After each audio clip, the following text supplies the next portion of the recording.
they'll contribute their soldiers. These are highly trained, well-equipped militaries. No, the Ukrainians are better trained. The Ukrainians are better trained, but the Russians. Okay, you think I'm saying something I'm not saying. Hold on. The Russians are trained well. But when it comes to, the Russia would not stand it if they were to, for example, like invade Poland.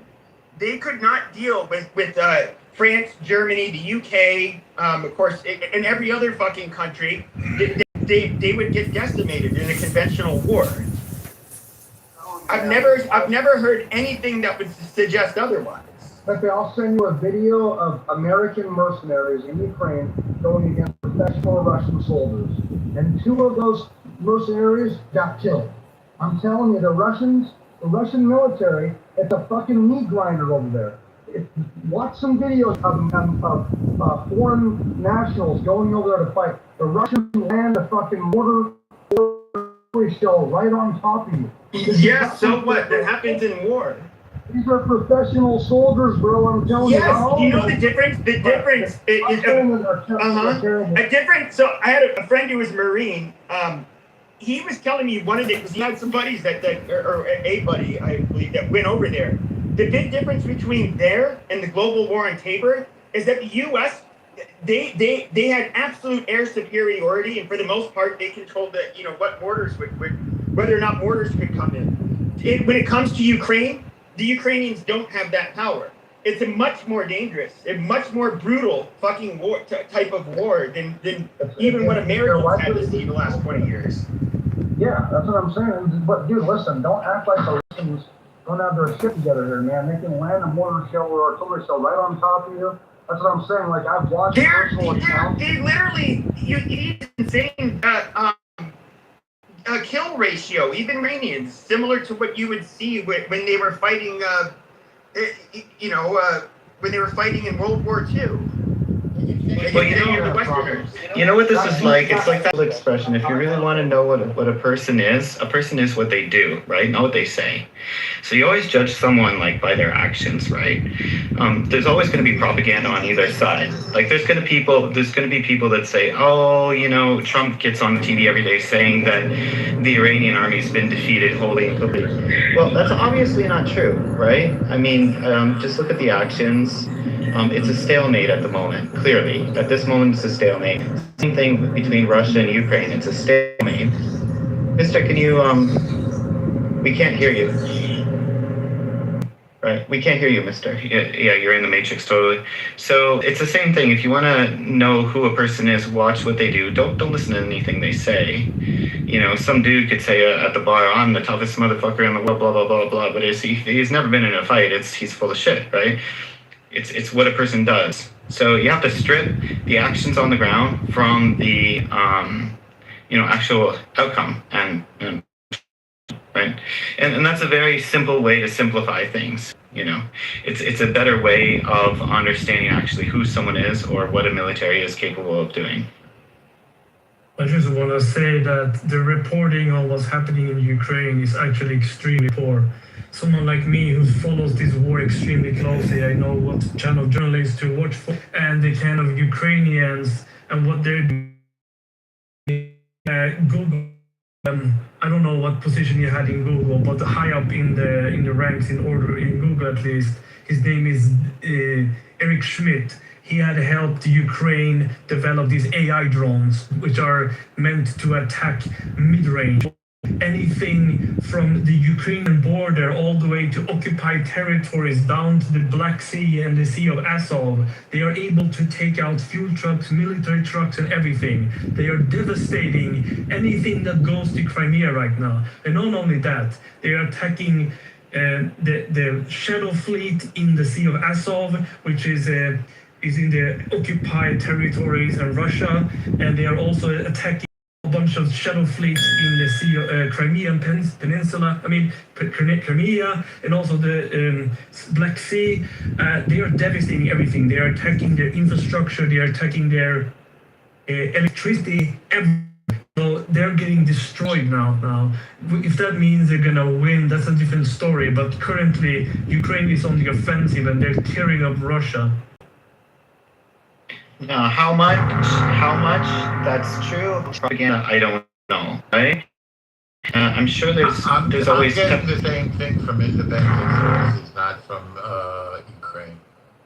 right. So there's always short-term gains and short-term gains, and then the propaganda that follows that, and then there's like the long-term trajectory of the war, right?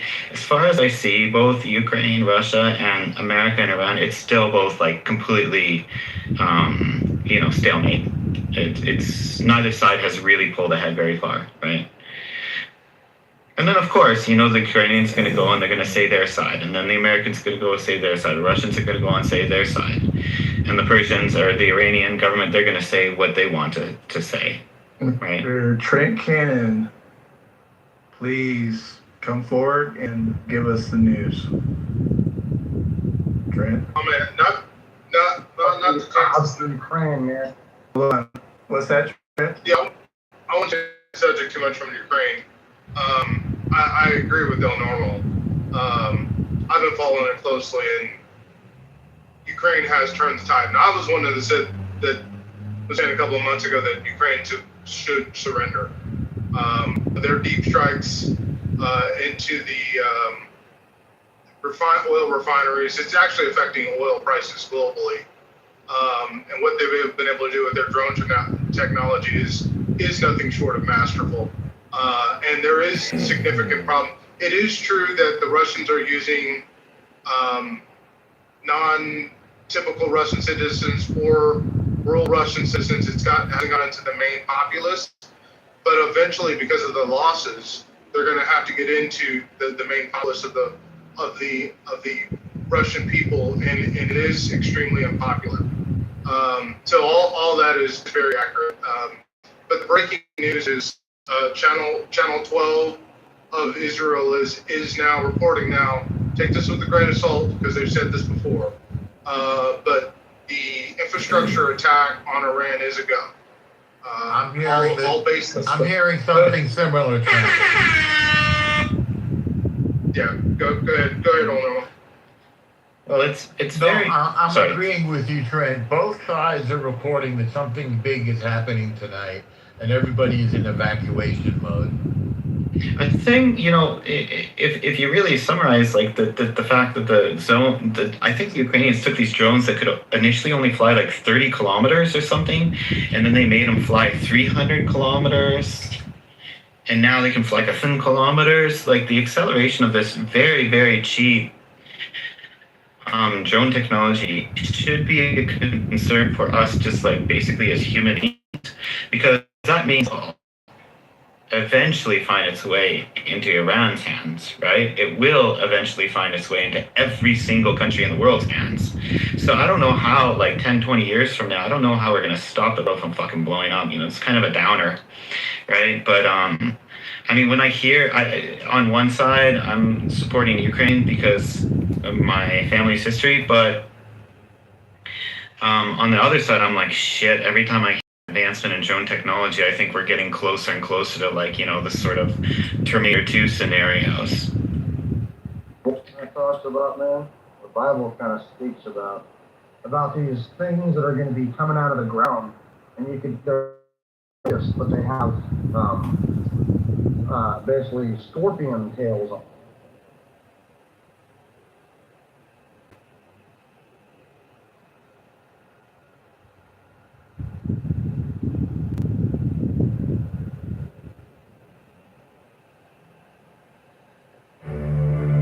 The highest excellence is like that of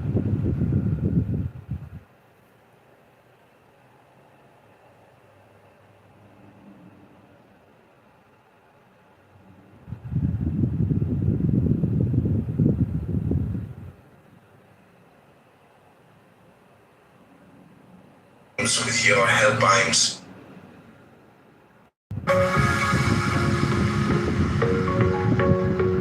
This simple but powerful flat.